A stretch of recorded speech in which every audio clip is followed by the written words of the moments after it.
ओडिशा के बरहमपुर में प्रधानमंत्री नरेंद्र मोदी ने जनसभा को संबोधित किया। मंच से लोगों को बीजेपी के घोषणा पत्र को लागू करने के लिए दी मोदी की गारंटी। चुनावी मंच से ओडिशा की प्रदेश सरकार को लेकर प्रधानमंत्री मोदी ने एक बड़ा दावा किया। 4 जून को बताई बीजेडी की एक्सपायरी डेट। 4 जून बीजेडी की एक्सपायरी डेट लिखी हुई है, मान लीजिए।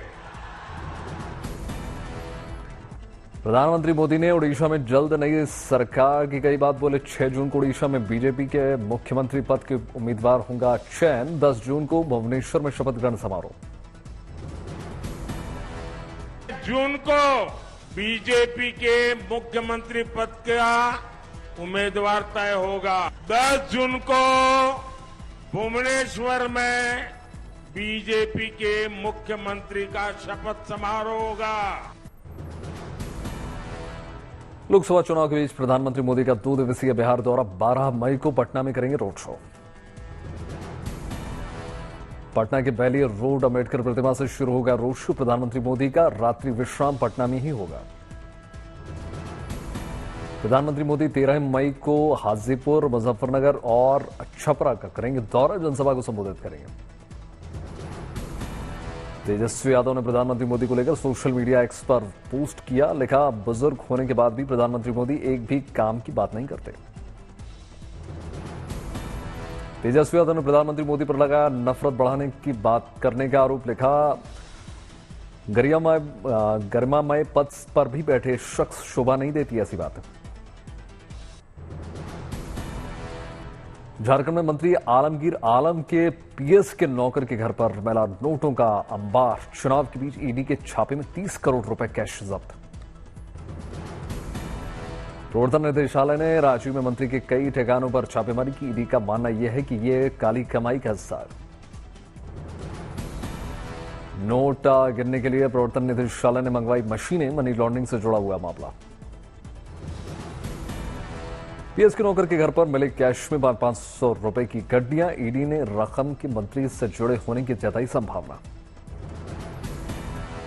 ईडी की कार्रवाई को लेकर बीजेपी नेता निशिकांत दुबे ने सोशल मीडिया एक्स पर ट्वीट किया। झारखंड सरकार पर लगा भ्रष्टाचार का आरोप। रक्षा मंत्री के पीओके को लेकर दिए गए बयान पर बोले जेकेएमसी चीफ फारूक अब्दुल्ला। कहा, पाकिस्तान ने चूड़ियां नहीं पहनी, उनके पास एटम बम है। ये भी याद रखे वो भी चूड़ियां पहने हुए नहीं है। याद रखे उनके पास भी एटम बम है, ये याद रखिएगा। लखनऊ में योगी आदित्यनाथ ने आतंकवाद के मुद्दे पर विपक्ष को घेरा। कहा, कांग्रेस हो, नेशनल कॉन्फ्रेंस हो या फिर समाजवादी पार्टी, इनके सुरक्षा के साथ खिलवाड़ करने वाले। कांग्रेस हो, नेशनल कॉन्फ्रेंस हो या समाजवादी पार्टी, इनके बयान आतंकवाद को प्रश्रय देने वाले। योगी आदित्यनाथ ने विपक्ष के बयान को बताया जवानों की शहादत का अपमान करने वाला। कहा, ऐसे बयान देशद्रोहियों का बढ़ाते हैं दुस्साहस। बेगूसराय में केंद्रीय मंत्री गिरिराज सिंह ने फारूक अब्दुल्ला के बयान पर किया पलटवार। बोले, पाकिस्तान ने चूड़ियां नहीं पहनी लेकिन नरेंद्र मोदी ने सुदर्शन चक्र लेकर जरूर खड़े हुए। इसलिए चूड़ियां वो नहीं पहन रखा है तो नरेंद्र मोदी तो जरूर सुदर्शन चक्र लेके खड़ा है। अमेठी में गौरीगंज थाना क्षेत्र के कांग्रेस कार्यालय के बाहर अराजकता। दबंगों ने बाहर खड़ी दर्जनों गाड़ियों के साथ तोड़फोड़ की। तोड़फोड़ की आवाज सुनकर कांग्रेसी नेताओं ने बदमाशों को दौड़ाया। पुलिस ने अज्ञात लोगों के खिलाफ केस दर्ज किया। संभल में पुलिस ने निकाला फ्लैग मार्च। लोकसभा चुनाव के मद्देनजर सुरक्षा व्यवस्था चाक चौबंद। चुनावी घमासान के बीच पश्चिम बंगाल और बिहार में होंगी गृह मंत्री अमित शाह रोड शो और जनसभाओं में कार्यक्रम। दिल्ली में कांग्रेस उम्मीदवार कन्हैया कुमार ने दाखिल किया नामांकन। दिल्ली सरकार के मंत्री गोपाल राय, संजीव झा मौके पर मौजूद। आम आदमी पार्टी नेता और पार्टी के लिए कैंपेन सॉन्ग लिखने वाले दिलीप पांडे ने कहा, चुनाव आयोग गाने के शब्दों को बीजेपी से जोड़कर देख रही है। भरूच में सांसद नवनीत राणा ने एक रोड शो में दिया बयान, कहा भारत में रहना है तो जय श्री राम बोलना होगा। जौनपुर में बीएसपी सांसद श्याम सिंह यादव का दावा, दोबारा बनाए गए बीएसपी के प्रत्याशी। पुंछ में हुए आतंकी हमले के बाद हाई अलर्ट पर सेना सर्च ऑपरेशन लगातार जारी है। आरजेडी नेता तेज प्रताप यादव ने प्रधानमंत्री मोदी पर लगाए गंभीर आरोप, बोले प्रधानमंत्री मोदी जी के कारण हमारे सैनिक शहीद हुए। बीजेपी पर विपक्षी हमले को लेकर केंद्रीय मंत्री अनुराग ठाकुर ने कांग्रेस पर दागा सवाल पूछा, क्या 1962, 1965 और 1971 का युद्ध चुनाव जीतने के लिए किया गया था? विपक्ष के बयानों को हास्यास्पद बताते हुए बोले अनुराग ठाकुर का कांग्रेस को देश को जवाब देना चाहिए कि राजनीति के लिए और कितना करेगी। अधिकारियों के साथ खड़े रहे, कांग्रेस को देश को जवाब देना चाहिए और कितना गिरेगी कांग्रेस राजनीति के लिए। आरजेडी नेता तेज प्रताप ने प्रधानमंत्री मोदी पर लगाए गंभीर आरोप, का प्रधानमंत्री मोदी की वजह से जवान शहीद हुए हैं। शहीद जो हुए ये सब किसके वजह से हुए?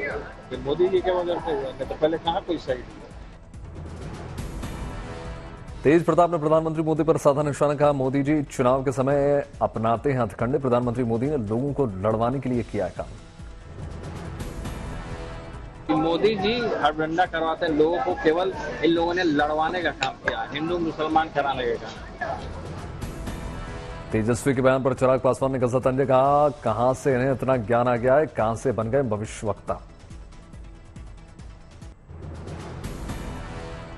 ज्ञान प्राप्ति इनको कहां से हुई? और अगर इतने ही भविष्यवक्ता हैं तो 2014 में काहे नहीं भविष्यवाणी सही हो गई थी, या 2019 में इनकी भविष्यवाणी क्यों नहीं सही हो गई थी?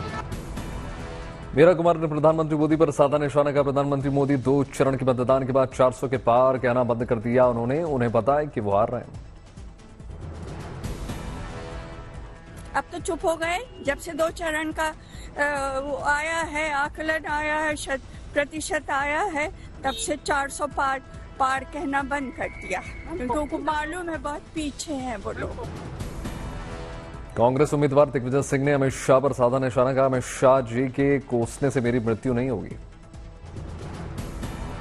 आरा में पवन सिंह पर जमकर बरसे एमएलसी जीवन कुमार, का बेकारी ठाकुर ने जिस भोजपुरी भाषा को पूरे देश में पहचान दिलाई, उसी सम्मान को पवन सिंह ने कर दिया खत्म। रुद्रप्रयाग के जंगलों में पिछले 10 दिनों से लगी भीषण आग, वन विभाग और दमकल विभाग के साथ ग्रामीण भी आग बुझाने में जुटे। चक्राता के जंगलों में आग लगने का सिलसिला लगातार जारी, जौनसार बावर में भी फैली आग। सीएससी के 10वीं और 12वीं बोर्ड के एग्जाम का रिजल्ट जारी हो गया, छात्राओं ने मारी बाजी, अधिक संख्या में उत्तीर्ण। नोएडा में डेंटल हेल्थ अवेयरनेस को लेकर सेना के पूर्व अधिकारी की अच्छी पहल, क्लोव डेंटल ने एक ही दिन में खोले 12 नए क्लिनिक। रुज्ज्वल रमन्ना के मामले में एसआईटी ने लॉन्च कर दिया हेल्पलाइन नंबर। केदारनाथ के कपाट खोलने की प्रक्रिया शुरू, आज केदारनाथ की डोली शीतकालीन गद्दी स्थल से ओंकारेश्वर के लिए होगी रवाना। बाबा की शीतकालीन गद्दी स्थल ओंकारेश्वर मंदिर में भगवान भैरव की विधि विधान के साथ पूजा अर्चना हुई। भैरवनाथ की पूजा में सेना के जवानों ने मधुर बैंड ने बांधा समा। बाबा भैरवनाथ की पूजा में उमड़ा जन सैलाब। केदारनाथ यात्रा को लेकर भक्तों में जबरदस्त उत्साह। भैरवनाथ को माना जाता है बाबा केदार के रक्षक। भैरवनाथ की डोली को केदारनाथ धाम के लिए किया जाएगा रवाना। उत्तरकाशी में चारधाम यात्रा की तैयारियां जोरों पर। डीएम ने यात्रा को लेकर गंगोत्री और यमुनोत्री धाम का जायजा लिया।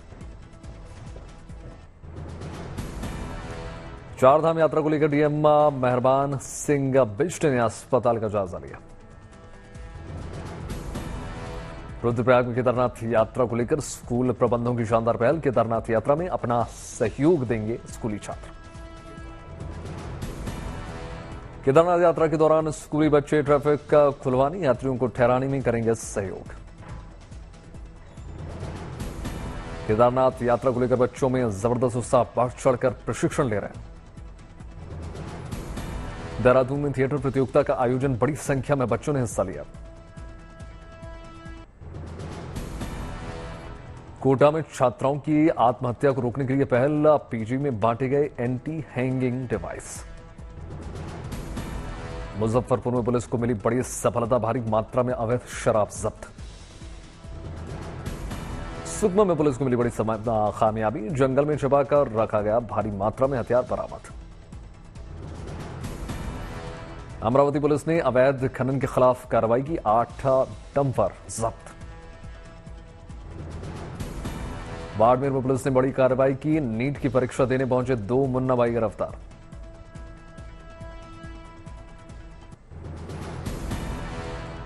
आज मुंबई और हैदराबाद के बीच होगा मुकाबला, मुंबई में खेला जाएगा मैच।